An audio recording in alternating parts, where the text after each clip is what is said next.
Pursuant to the Air Quality Framework to be established under Section 7 of this Act, this Department of Energy, co-chaired with DENR and also in consultation with the BPS under DTI, DOST, and also with the representatives from the fuel and automotive industries, the consumers, and the academe, shall set specifications for all types of fuel and fuel-related products to improve the fuel composition for increased efficiency and reducing emissions, provided, however, that the specifications that are to be set shall be adopted by the BPS as the Philippine national standards. Also, the Department of Energy shall specify the allowable content of additives in all types of fuels and fuel-related products, in which these standards shall be based primarily on the threshold levels of health and research studies. Consistent with the provisions of the preceding paragraphs under this section, A. Not later than 18 months after the effectivity of this Act, no person shall manufacture, import, sell, supply, offer for sale, dispense, transport, or introduce into commerce unleaded premium gasoline, fuel which has an anti-knock index of not less than 87.5 and read vapor pressure of not more than 9 psi. And also within 6 months after the effectivity of this Act, unleaded gasoline fuel shall contain aromatics not to exceed at 45% by volume and benzene not to exceed at 4% by volume, provided that by year 2003, unleaded gasoline fuel should contain aromatics not to exceed at 35% and benzene not to exceed at 2% by volume. Not later than 18 months after the effectivity of this Act, again, no person shall manufacture, import, sell, supply, offer for sale, dispense, transport, or introduce into commerce automotive diesel fuel which contains a concentration of sulfur in excess of 0.20% by weight, with a certain number or index of not less than 48, provided that by year 2004, the content of said sulfur shall be at 0.05% by weight. And lastly, not later than 18 months after the effectivity of this Act, no person shall manufacture, import, sell, supply, offer for sale, dispense, transport, or introduce into commerce industrial diesel fuel which contains a concentration of sulfur in excess of 0.30% by weight.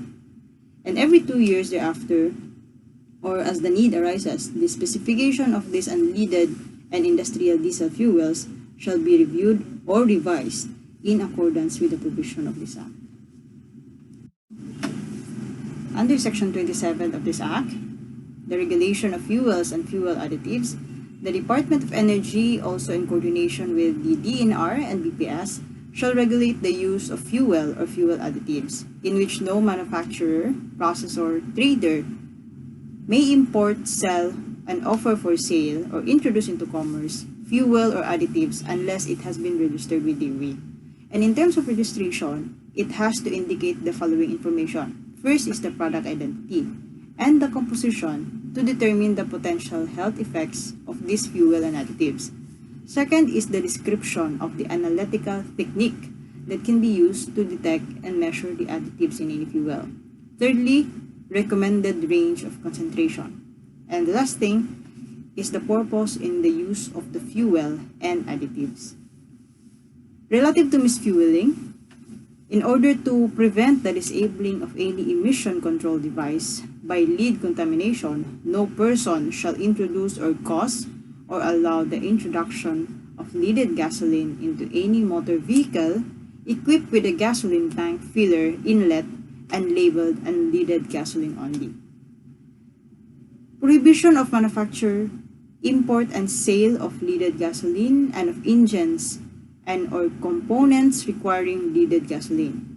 Effective not later than 18 months after the enactment of this Act, no person shall again manufacture, import, sell, offer for sale, introduce into commerce, convey, or otherwise dispose of any manner unleaded gasoline and engines and components requiring the use of leaded gasoline. Is the DENR, which shall act as the primary government agency responsible for the implementation and enforcement of this Act. To be more effective in this regard, the EMB or the Environmental Management Bureau under the DNR should be converted into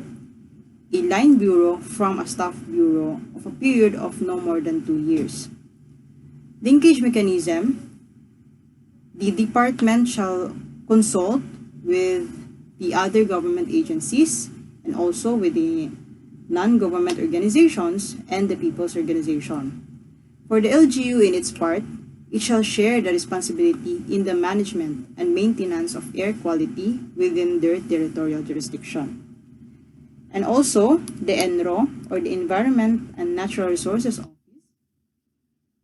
may be established in every municipality,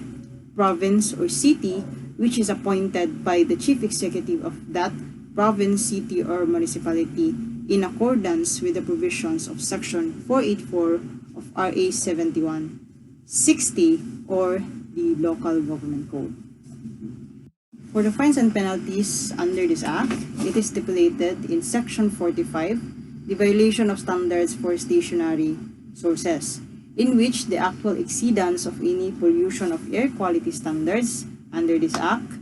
of rules and regulations, the PUB or the Pollution Adjudication Board shall impose a fine of not more than 100,000 pesos for every day of violation against the owner or operator of a stationary source until such time that the standards have been complied with. With regards to the violation of standards for motor vehicles, no motor vehicle shall be registered with the DOTC or now DOTR unless it meets the emission standards set by the department provided in Section 21 hereof. So for those who would violate, they would meet the offenses. For the first offense, a fine not to exceed 2,000 pesos. For second, a fine not less than 2,000 pesos and not to exceed 4,000 pesos. And for the third offense, a 1-year suspension of the motor vehicle registration and a fine of not less than 4,000 pesos and not more than 6,000 pesos. In case of gross violations, the PUB shall recommend to the proper government agencies to file the appropriate criminal charges against the violators. In which the gross violation, it means that first,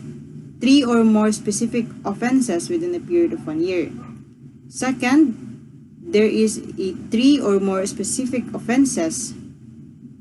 within 3 consecutive years. Third, there is a blatant disregard of the orders of the PUB, such as but not limited to the breaking of seal, padlocks, and other similar devices. So offenders shall be punished with the imprisonment of not less than 6 years, but not more than 10 years at the discretion of the